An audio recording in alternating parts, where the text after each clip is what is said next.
Welcome to Your Mind is Trying to Kill You podcast. Join your host, Alexandros and co-host Vincent Byrne as they walk you through the deepest recesses of the mind and how it operates. They discuss all the reasons why our minds persistently get in the way of our evolution, growth, and our success. But crucially, they also teach you what you can do to change your destiny. And now, here's your host, Alexandros.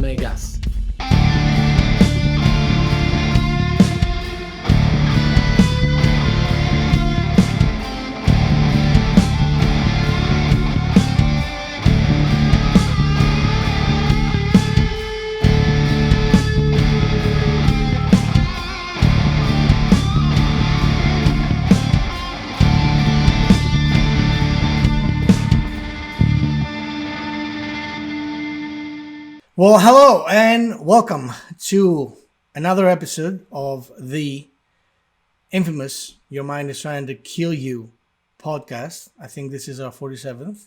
Am I correct? I think so. I am your host, Alexandros Megas. And I'm your co-host, Vincent Byrne.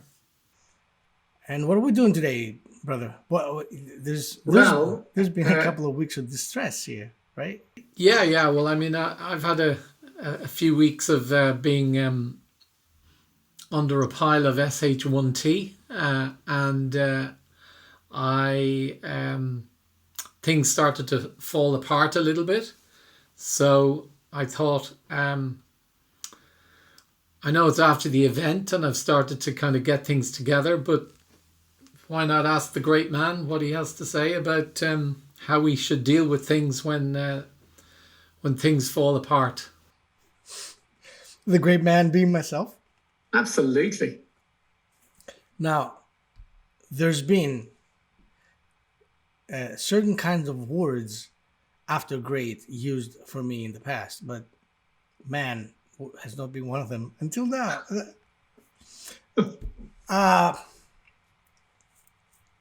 Dude, this is a really good one, I think, because there it is. It happens all the time. We find ourselves in these situations where we're cruising and we feel good and we feel confident and we feel awesome. And then something happens and we trip and we fall on our ass, or even worse, on our face. And then is the moment that ignites the hero's journey, as it is that thing that we have been chasing forever, definitely on this podcast, but in our everyday lives as well, because ultimately I think this is our journey here, is the hero's journey. So we're on our face, and the big question is, what do we do now? What's your opinion? How many options do we have when we are in such a predicament? 2. Okay, and they are? Stay with your face in the mud, or get up. All right, that's fair. But the interesting part is what happens when you're starting to capitalize on the second option, the get up. In other words, you're thinking, staying here with my face in the mud is not a good idea. It's probably not what I should be doing. So I'll go with option number 2, Alex. This is a reference for the Americans here. So I suppose, yes, it's probably pretty obvious when you are face down in the mud that that's not a good place to be. But I suppose a pattern that I would have had for many years was to, when I was down, and whether that's facing the mud or otherwise, would be to go to a place where I was feeling like a victim.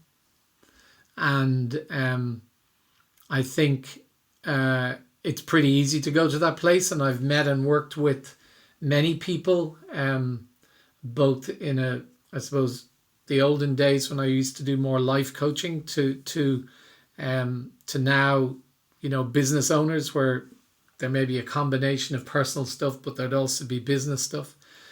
And and there is a high propensity among people to actually go to that victim place, which is the equivalent of staying in the mud, and they don't necessarily realize it. So eating dirt in real sense usually is a good incentive to try and get up and stop. But when you don't realize you are, that can actually be a challenge, and it can keep you stuck in the place, looking for excuses and looking for reasons to blame your predicament on external factors.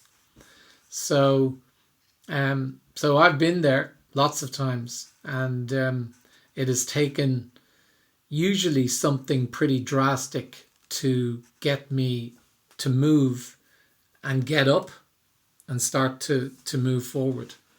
And obviously, in pretty much every situation, as soon as I did, the world looked a lot brighter. The problem seemed a lot clearer and solvable. So, and thankfully, I've got better at doing it, but I'm still not out of the woods. Hence, my I won't say capitulation, but certainly overwhelm that I would have felt over the past couple of weeks. And it took it took some conversations with people. It took some journaling. It took various things, doodling, to just get myself moving and back up, standing up again. So yeah, that would be my thought on what happened, and I think what typically happens, people. But why would you want to get out of the woods? You know what I mean? It's like, I live in the woods. The woods is a good place to be. Scary sometimes. A little confusing. Okay, change woods for mud. For mud. Okay, so we all, of course, have experienced multiple versions of those situations, and in my experience, the very first thing that needs to be contemplated is what just happened. Think about it. We'll go back to our very favorite subject in the world, the way the subconscious mind operates and works. And we know that the subconscious mind is likened to a computer. It operates on programming, it creates its own, and it also accepts donations from all around its environment. So when something happens that feels unpleasant, what is the interpretation of the subconscious mind? Right? So the best way I know to decipher what my subconscious is experiencing at that moment is to ask myself the question, what just happened? Right?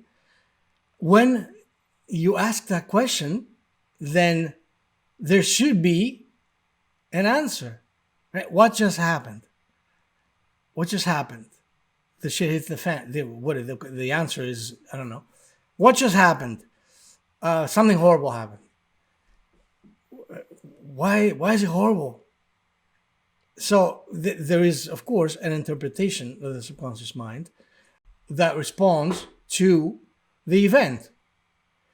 The event in and of itself is never flavored one way or another, right? So it's like saying, for example, if a huge rock gets detached from the top of a mountain and falls down into the field, is that good or bad?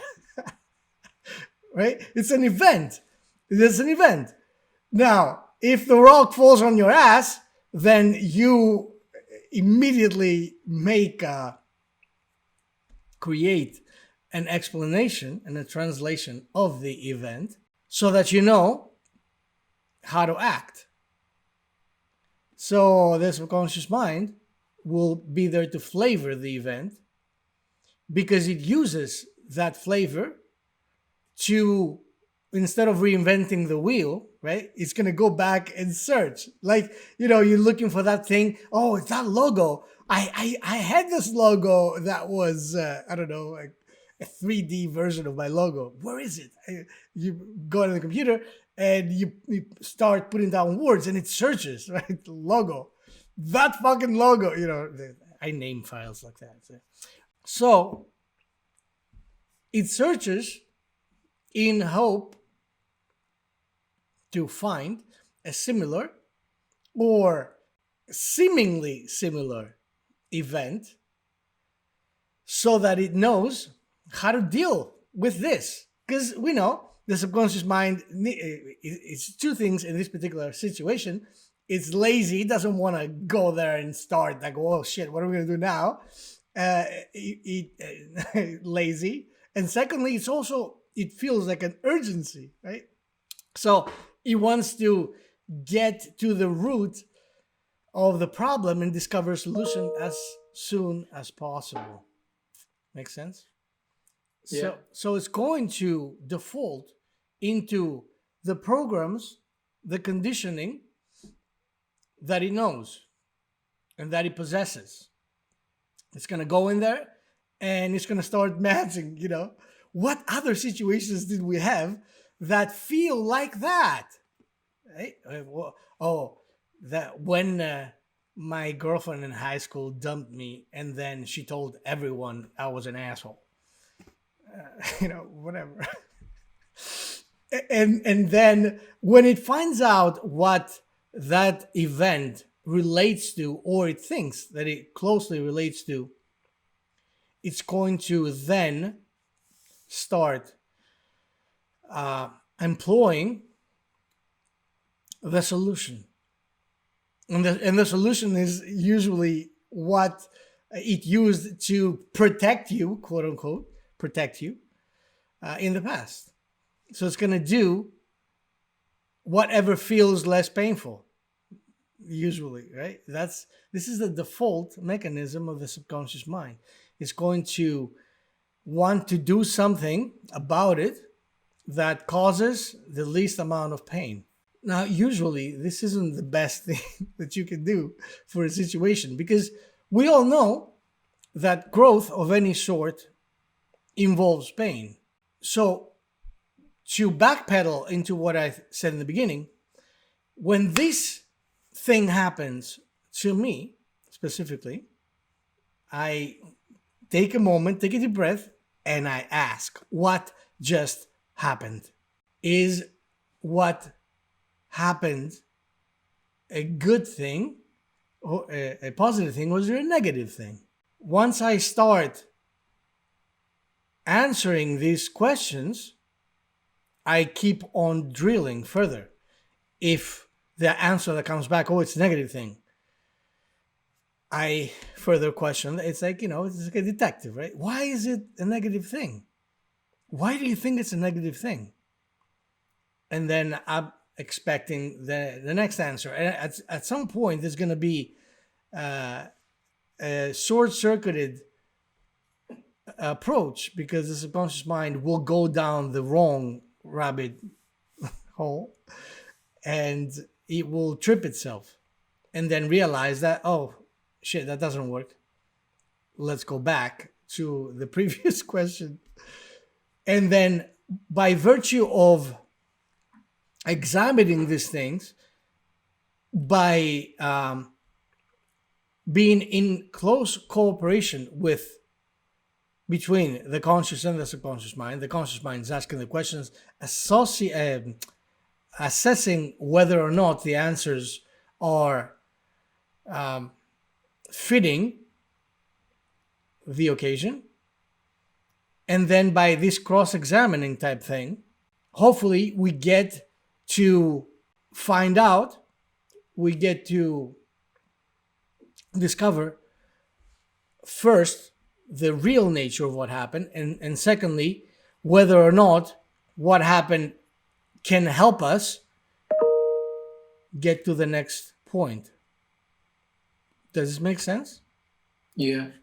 So when you go back and look at what happened, are you looking to properly process the current event or the event that's just happened in a way that it breaks it down and doesn't allow the subconscious to put it into a category that's filed under the same as your girlfriend ditching you in high school? You know, Well, yes. is that the effect of what you're doing? You're slowing everything down and causing you to reflect on each stage of it, rather than allowing the kind of snow job that the subconscious mind does, which says this event happened and this is what we do to deal with it, and everything in between is irrelevant. We just go from A to Z, and that's it.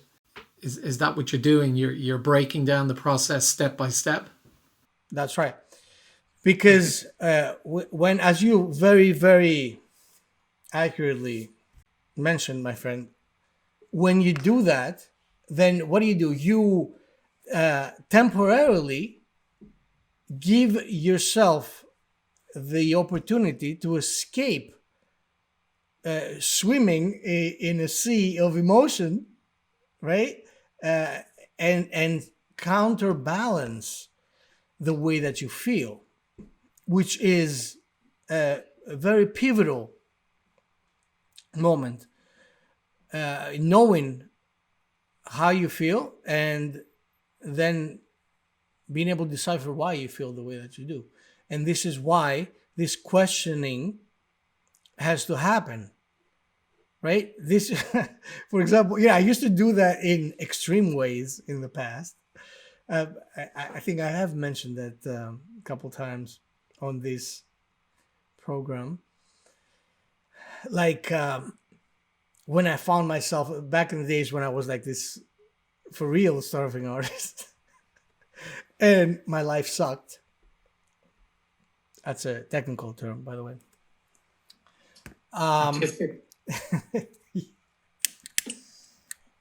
Back then, I used to feel, many times I used to feel desperate because I would get into a depressive hole and it would feel like nothing can ever change. You know, like all those things. Like, no, everything is always shit and nothing changes. Why me?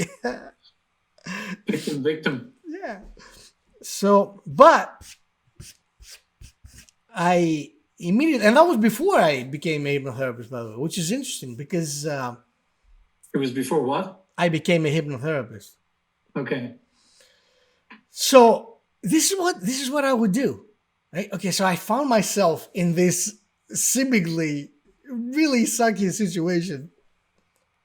And then I would take a couple steps back and be like, okay, what's the worst that can happen here? Right? What's the worst that can happen? Am I dead?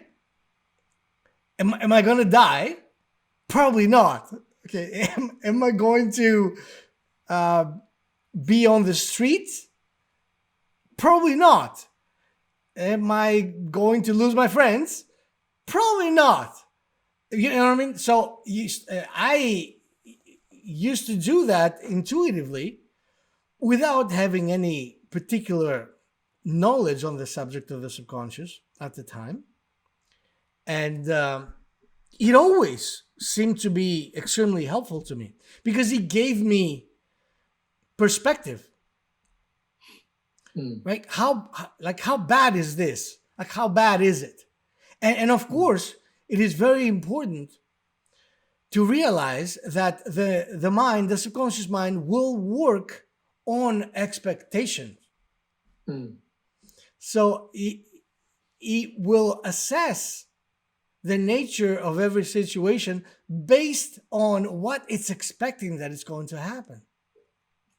Yeah, it does a lot of projecting, doesn't it? Of a generalized projection.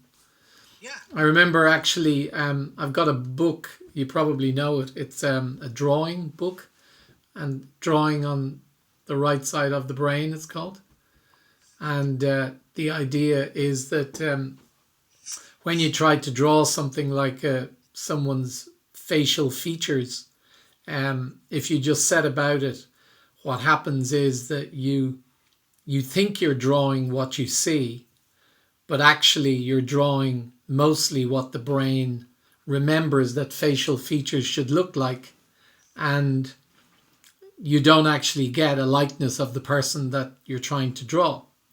So the way it works is that it gets you to take an image and to flip it upside down and to draw the bits bit by bit in sections of maybe about a half inch at a time, and then build it up from there. And in that way, you prevent your brain getting control of the situation and projecting its version of what you should be drawing onto the page. And it takes time then with practice for an artist to actually learn to do it right, as I'm sure you obviously know. But I thought that was fascinating, the idea that it works on these memories and projects them onto whatever scene you're looking at and whatever scenario you're looking at, and makes up 80-90% of the stuff that you come up with based on what's in its memory bank rather than what's actually in front of you. Mm-hmm. Absolutely. This is so cool. No, I didn't. It's how presumptuous of you to think that I'll know the book because I'm an artist. I know. I know. Oh man, I love this. I love it when people are like, "You're an artist? Do you use crayons?"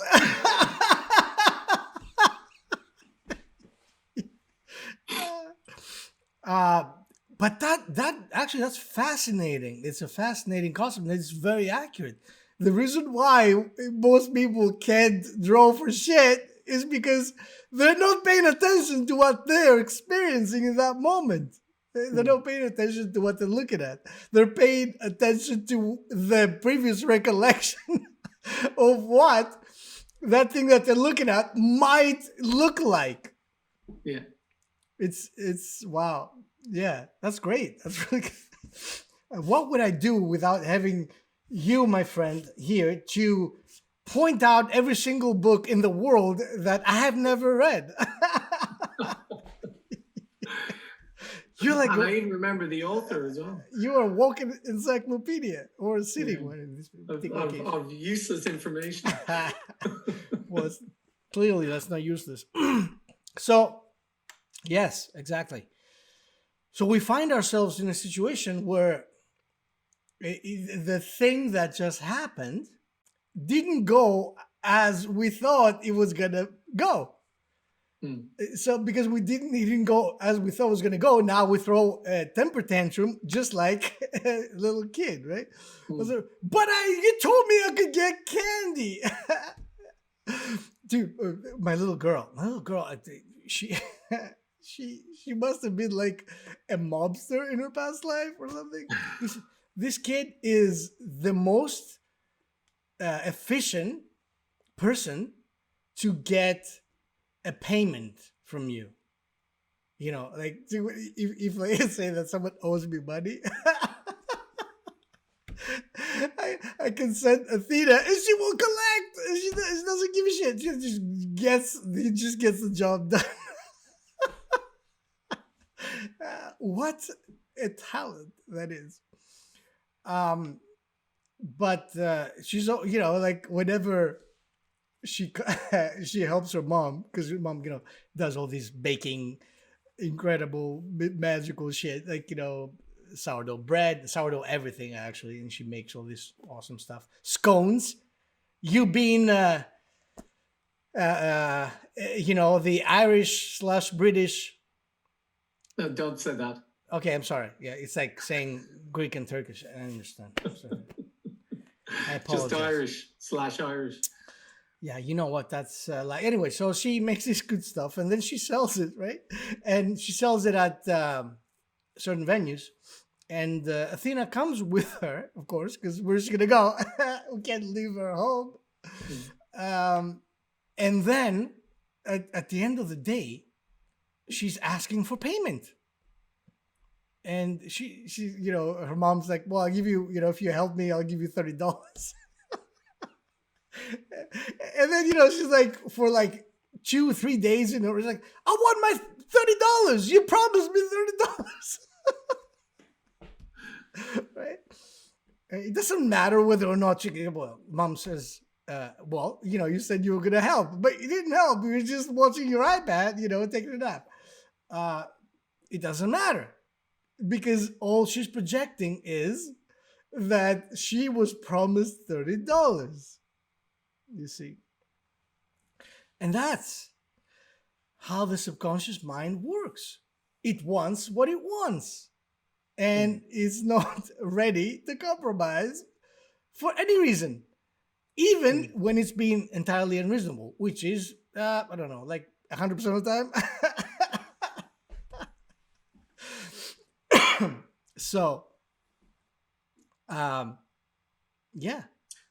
There's the actually the thing you said there, the question, um that when something hits, it was a version of that I used at one point, and I'd seen Tim Ferriss did a TED talk a few years ago, and in it he talked about this concept called fear setting.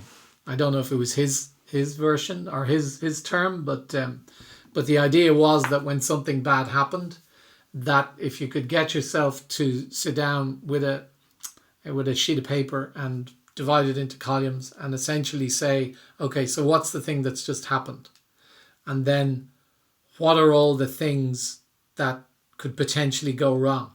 So you go as extreme as you need to, and then you go, what would I do if those things happened, and you write out what they would be. And by virtue of the fact that, and then I think the last bit is maybe what would be the first step you would take in that event. Um, but his point was that if you just allow the thing to swirl around in your head, and do all your working out and processing within your head, then it's highly unlikely you're going to get to any kind of reasonable conclusion. But by taking it out, presenting all of the worst case scenarios, and then also presenting this is what I would do in each of them, it immediately takes the sting out of it, and a huge amount of the fear that would be associated with all these possibilities. Not that the event wouldn't necessarily be as catastrophic as it could be, but at least what it does, as you said, by asking the question why, is it brings you back to a place of balance where you're able to have that calm, reasonable, sort of, you're back to equilibrium, as it were, in order to consider the issue and come up with options to deal with it. It's the fact that if you try and just process it in your head, all this shit's going on, all this emotion has been thrown into it, and as we've just said, all this projection has been thrown into it. And if you allow yourself to follow that route, you will go to a very bad place, one way or the other. At least all this stuff is it picks it apart, puts it down on a page, and allows you to get calm, get balanced, and then know what to do next. It was only about day 10 when I actually got to that place, so all the other stuff had happened in the previous 9 days. Well, of course. See, the best part about this is that 9 times out of 10, I think, in my experience at least, you will find out after you calm your ass down successfully that what happened has actually given you the opportunity to do something better. or to have a better approach to the situation than you did before. Yeah. It's happened to me. Let me tell you. You want to talk about disaster?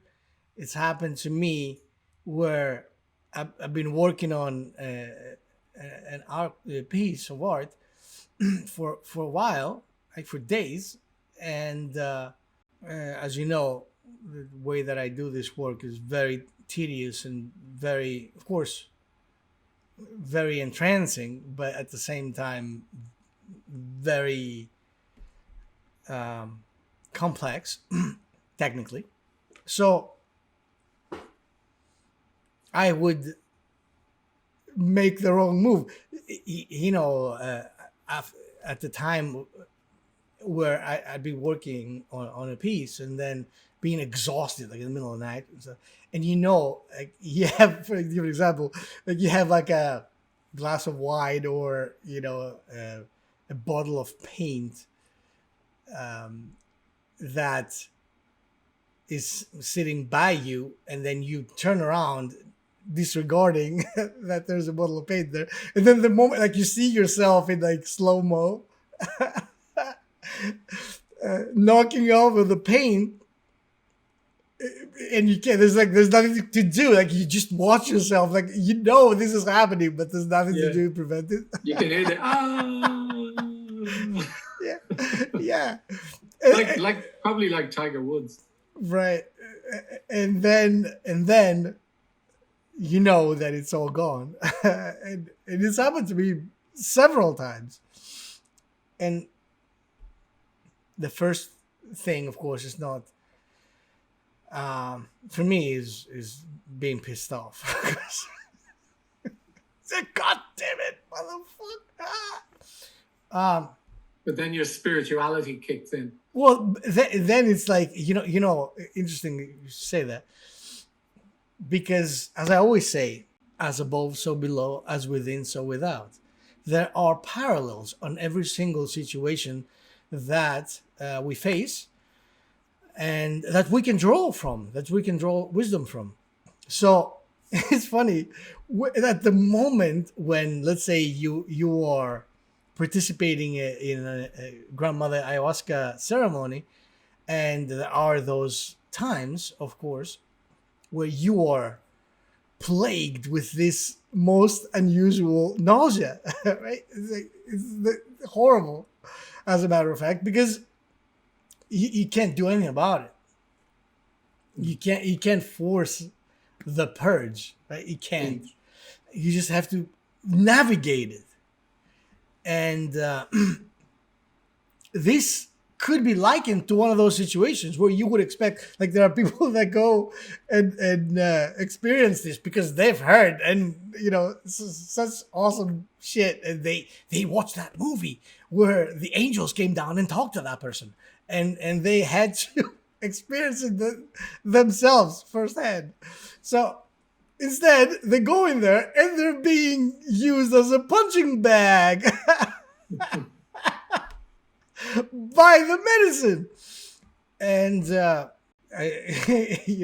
one way or another, inevitably, you have to find out how to navigate this. You can sit there and moan and whine like a baby for the whole duration, or you can go within. You can allow yourself to understand why you're feeling the way you're feeling at that moment, connect with your feelings, and start getting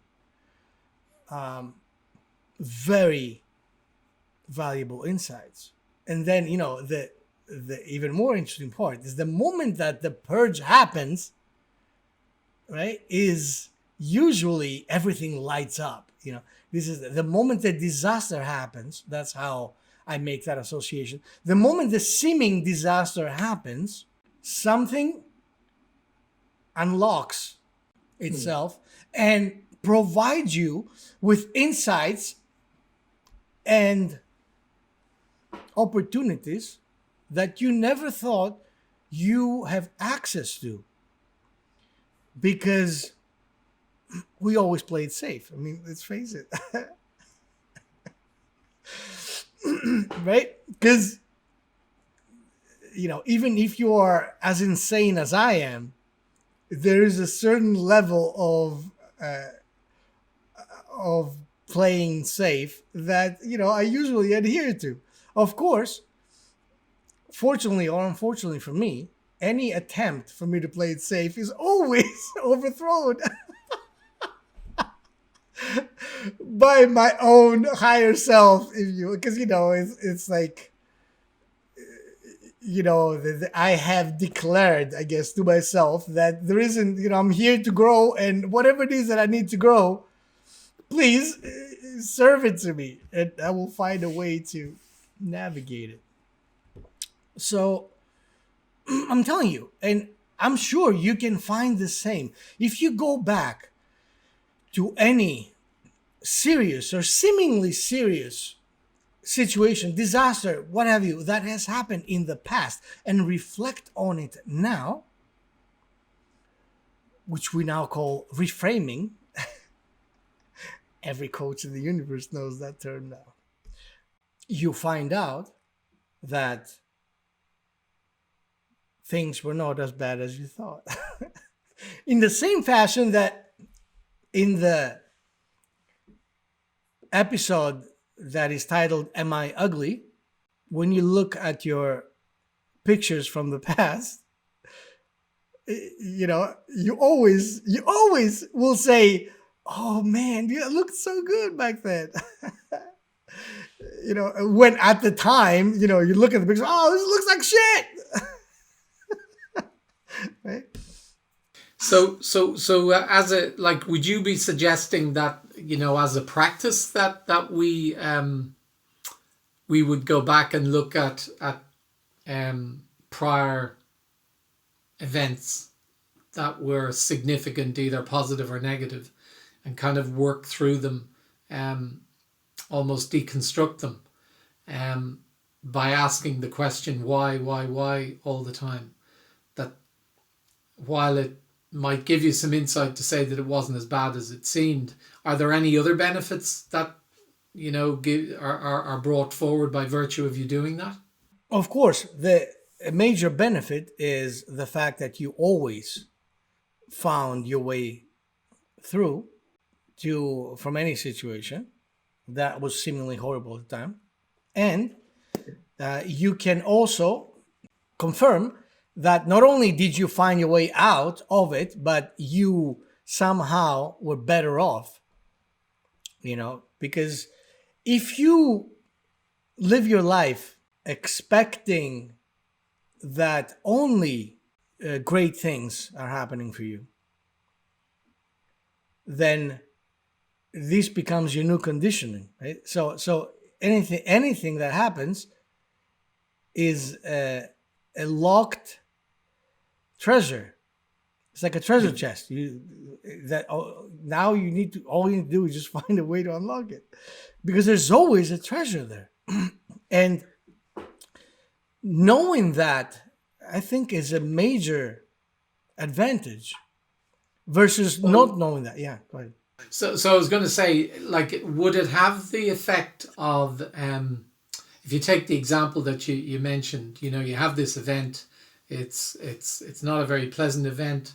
Your subconscious goes back trying to find something that looked similar. It comes up with this situation where someone ditched you in high school, and then the reaction that you had back then, which was run home and tell your mum or whatever, is effectively what it suggests that you do, or you do something similar in the current situation. By doing that kind of reflection over these events, especially, say, events that would be more recent, and you show that you got through it, and you show that you were better off as a result of it, and presumably you realize the action that you took, or you acknowledge the action that you took in order to get out of it, would that have the effect of reprogramming or heightening the reference point that the subconscious would then have in the event that a situation like that happened again? Instead of going back to the high school situation, it now has a more recent situation where you manage to get yourself out of it. Would it have that effect of helping to reprogram? Of course, because what creates a program? Yeah. Repetition. Experience. Yeah, exactly. So in the same sense that when you watch when you don't want to watch but are forced to watch a commercial, right? What happens? What happens? These wonderful human beings that create these advertisements, very wise and deeply heartfelt pieces of creative. They know that if you know that the so on and so forth product is a good product, that's not good enough. Hmm. Because they can mention that once a month to you and you would know. You'd be, oh, I'm aware. Okay, yeah. That thing, that's that. Okay. But that's not enough. That's not good enough for them. They have to create a program for you. So as you come home, or in this case, keep being at home because nobody goes anywhere these days.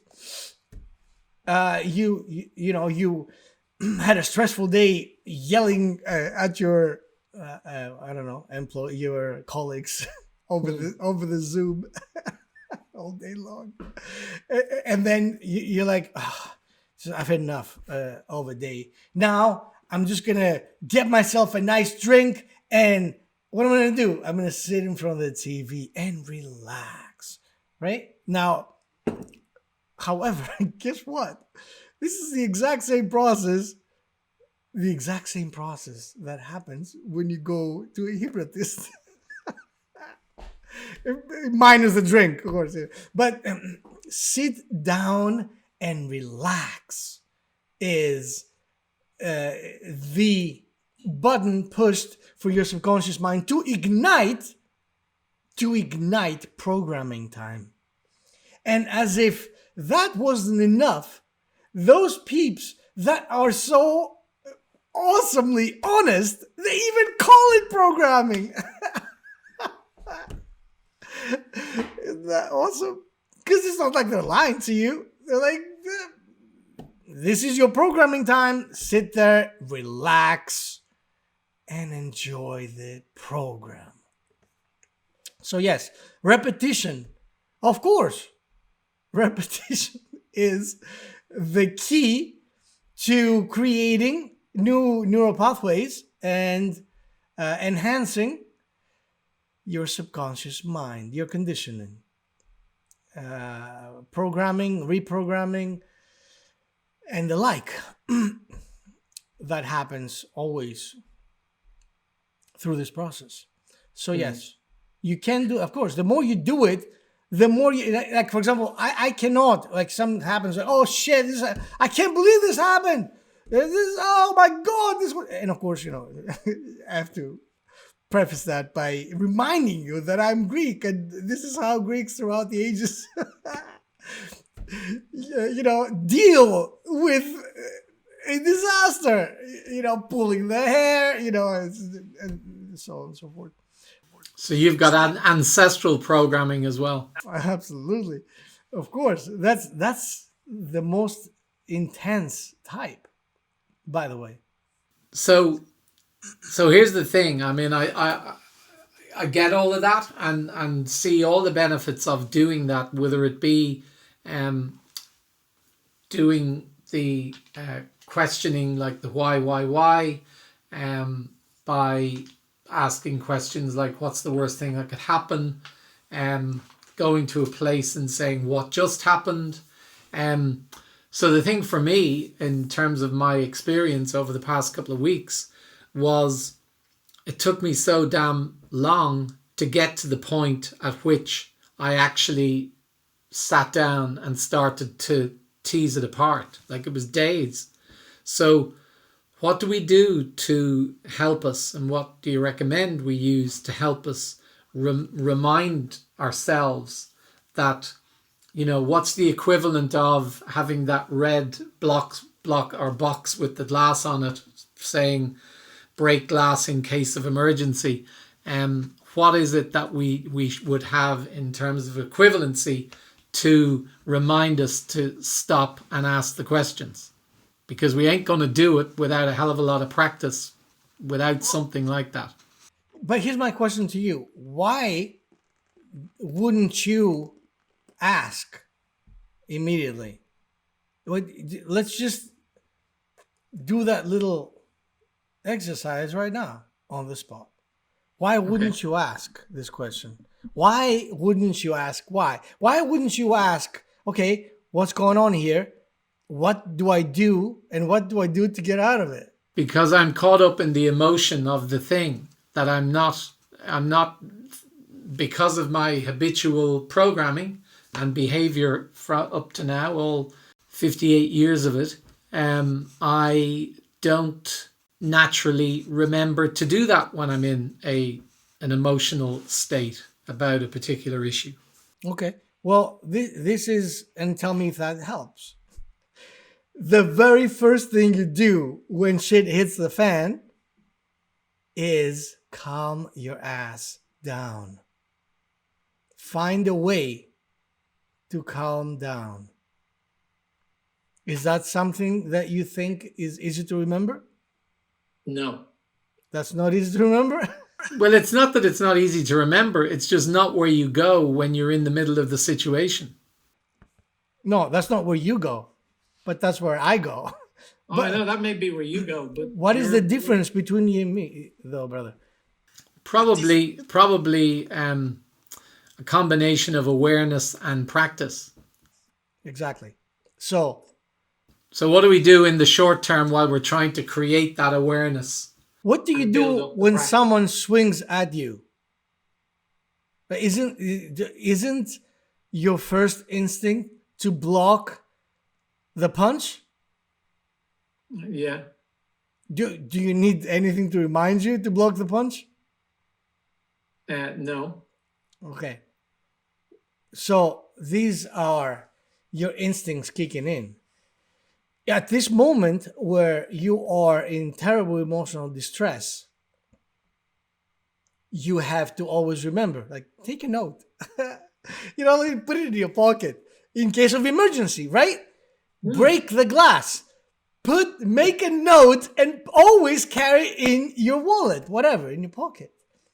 Okay? In case of emergency, calm the fuck down first. That's the first thing you do. Why do you do that? Because there's no way for you to assess the situation unless you calm yourself down. Because when you're not calm, I'm not saying you're going to be like a Hindu cow here, you know what I mean? If your house is burning down. And I've been there, trust me. I've had my house fire. So, yeah. So it's a little bit like preparing in advance for an interview. So you're going to rehearse. You're going to talk to yourself and essentially say, okay, if this happens, then I'm going to do this.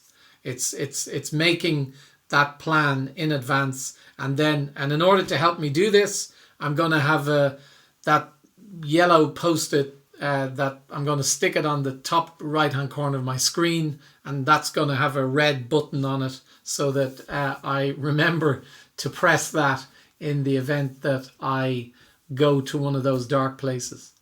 I think certainly there has to be that kind of preparation in order to ensure that when the inevitable happens, you have some kind of strategy until it becomes more ingrained and more habitual in itself. Right, but let me ask you a question. You're a business person, right? Yeah. Well, when you're making a business plan, isn't there a plan B in case this goes to shit?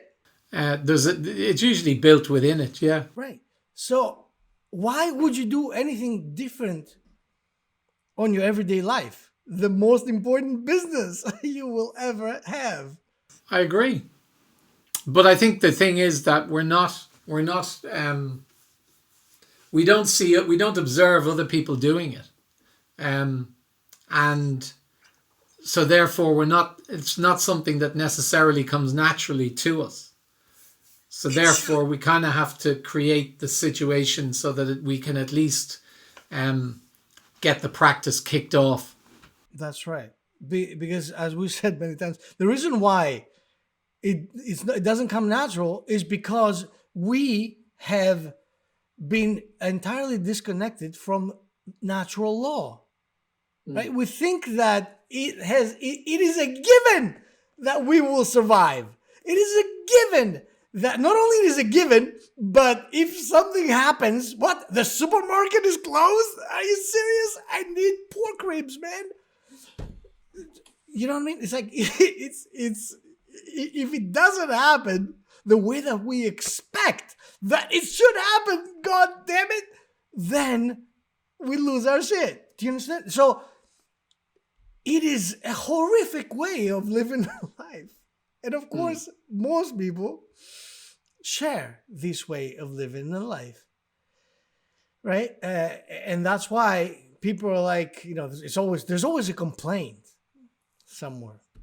The complaint is proof that we're not operating according to natural law. Every moment you complain, right? Nature doesn't give a shit.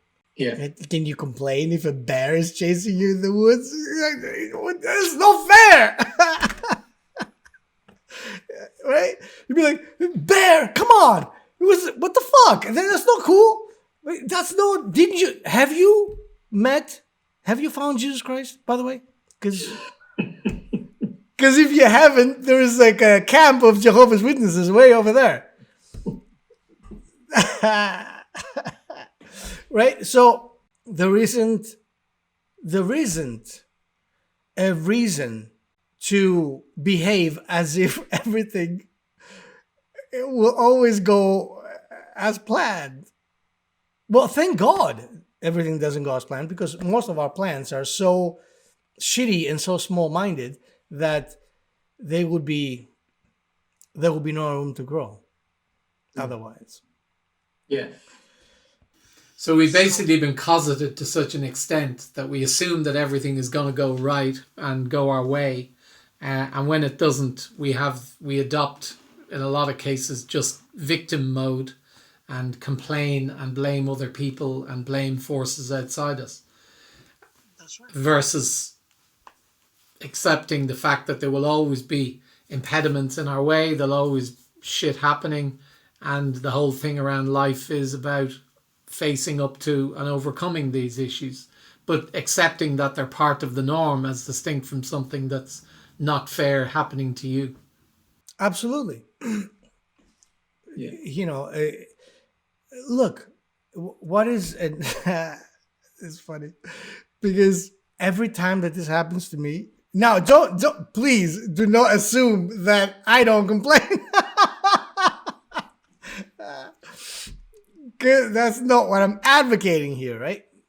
But the moment I complain, this is the funny part. It's like there's another voice that overlaps, and it's like, shut the fuck up. Shut the fuck up and do what you're supposed to do, right? What you should be doing in the first place.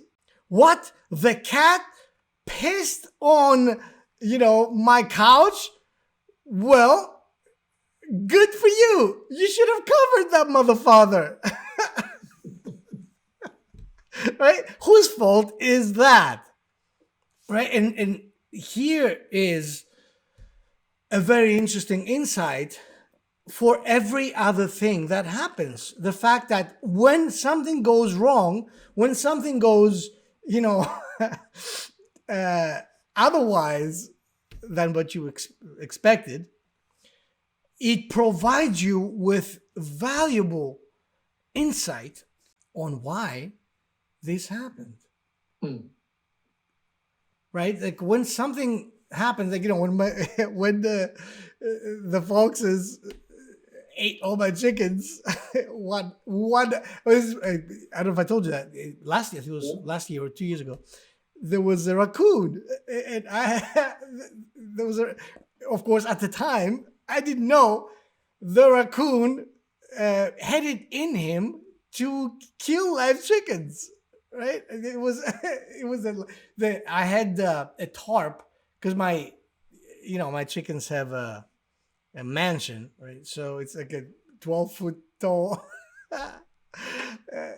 house, and it was wintertime, so I put a tarp to minimize the height of the room to keep the warmth in, right? So one morning, my wife goes into the thing. It's like there's a lump on the tarp. I don't know what the hell that thing is. And so I go there and I poke it. And long story short, it was a raccoon. It was. I don't know if you've seen those fuckers. They're very cute. Bandits. They're very cute, but they're assholes. So what happened is that he was just, he just kind of like, we had a little bit of a talk, and he was like, dude, it's really cold out there. Let me just sleep on the tarp. I'm not going to bother anybody, And I'm like, yeah, okay, fine, whatever. And of course, that was my, and then, Helped himself in the fridge. Several days later, I go in there. Meanwhile, I didn't make the connection initially, right? So I opened the door because every day I would close the door to the coop. I opened the door, and there was one like half-eaten chicken in the house. And I'm like, what the fuck happened? I don't understand. Are they cannibalizing each other? And of course, when I was down to 0 chickens, it occurred to me. It was that asshole. So, what have we learned here? Raccoons are not good people to keep together with chickens. And so, last year, I built a lot more wise and fortified enterprise. You see, brother? Yeah. And that's how this works. Okay. So I'll be better armed next time. I'm going to put a little box on the wall beside me here so that break glass in case of emergency. Absolutely. And why wouldn't you? Yeah. And the more you do that, the more instinctual you will get with it. Yeah. In the same fashion that if you're a martial artist, like I practice Aikido, like it becomes second nature. Or someone swings at you, you're gonna block them. You don't have to think about, oh, what should I do now? So that happens in the same fashion. Yeah. Well, I suppose you're introducing a form of programming as well, in that you're building up the slow steps involved, and then you're getting yourself to a place where you calm down, and then you start asking the relevant questions, being curious about why this happened, what's the worst thing that could happen in this situation, and then all the whys. So, yeah. Absolutely. Because remember, we cannot live without programming. Absolutely. We just have to make sure that the stuff that we keep is the stuff that's supporting us and not inhibiting us, I suppose. That's right. It's supposed to be serving us. So, as the great philosopher Jack Nicholson once said, if you want to get rid of a bad habit, replace it with a better one. And on that note, you made me talk too much again. But, you've had rest. You've had your rest. I've had it. But you know what? We've missed a couple of weeks of... by the way, if anyone noticed, because you never know. Any of the 3 people that listen to us were upset. So we forgive ourselves. Self-flagellation is not really what's required here. It is actually, I'm very happy we did that today because it's something that we all have to face all the time, actually. So many times. It's funny that it happens so many times, and yet if we don't, predetermine what is happening to us, we always get caught in that trap. Mm. You know what I mean? It's like there's like a bear trap outside of your house, and you open your door, bang! It gets you today. Like tomorrow, your foot is all banged up. You open the door, bang! It gets you again. You know what I mean? It's like there's a certain point where you should be like, shit. Maybe I should remove that trap. Yeah. Maybe you should. But I think like a lot of things in life, as we navigate through, we don't actually see it as a pattern. We don't see that we could break it down and we could attack it differently if we had some kind of strategy to go about it. So I think that's one of the things we're really advocating here is create the strategy so that in the event of a stressful situation happening, we know we're not going to be in the first seconds, possibly minutes, be calm enough and rational enough to do the right thing. So we should have some kind of preparation done, reminder, whatever we need to actually get us to stop and say, okay, I know what I need to do in this situation. I need to take some deep breaths, or I need to go for a walk, or whatever the strategy needs to be to calm down. But also to recognize what's actually happening to you in that situation. That it's just you're being flooded with emotions, you're being flooded with projection from your subconscious mind. And the combination really of those two is preventing you from a way that I've heard it described before is we start to lose our marbles. So we normally have a full, 6 or 12 marbles, whatever our full complement is. And as soon as stuff like that happens, we lose 1 or 2 or 3. And we can't operate without the full pack or the full deck. So we need to get them back before we can actually start to do anything and make progress. So, yeah. Very well said, brother. Very well said. So, on that note, from now on, we're not going to be saying until next week, because you never know if next week will happen. Mm. See, that's how you adjust to the information that comes to you. Right? You can't assume that next week will happen. So I'll say until next time. Let's be careful out there.